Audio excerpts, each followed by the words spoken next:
play a productive role. I've come here today to offer the hand of American leadership and friendship to any nation in this assembly that is willing to join us in forging a safer, more prosperous world.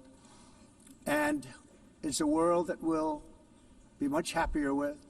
A dramatically better future is within our reach. But to get there, we must reject the failed approaches of the past and work together to confront some of the greatest threats in history. There is no more serious danger to our planet today than the most powerful and destructive weapons ever devised by man, of which the United States, as you know, has many. Just as I did in my first term, I've made containing these threats a top priority, starting with the nation of Iran. My position is very simple. The world's #1 sponsor of terror can never be allowed to possess the most dangerous weapon.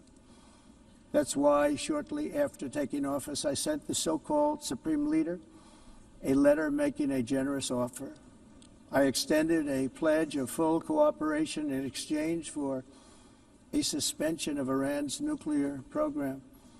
The regime's answer was to continue their constant threats to their neighbors and U.S. interests throughout the region and some great countries that are right nearby. Today, many of Iran's former military commanders, in fact, I can say almost all of them, are no longer with us. They're dead. And 3 months ago, in Operation Midnight Hammer, 7 American B-2 bombers dropped the 14 30,000-pound each bombs on Iran's key nuclear facilities, totally obliterating everything. No other country on earth could have done what we did. No other country has the equipment to do what we did.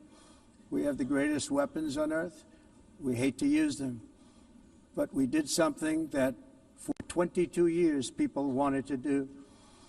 With Iran's nuclear enrichment capacity demolished, I immediately brokered an end to the 12-day war, as it's called, between Israel and Iran, with both sides agreeing to fight no longer.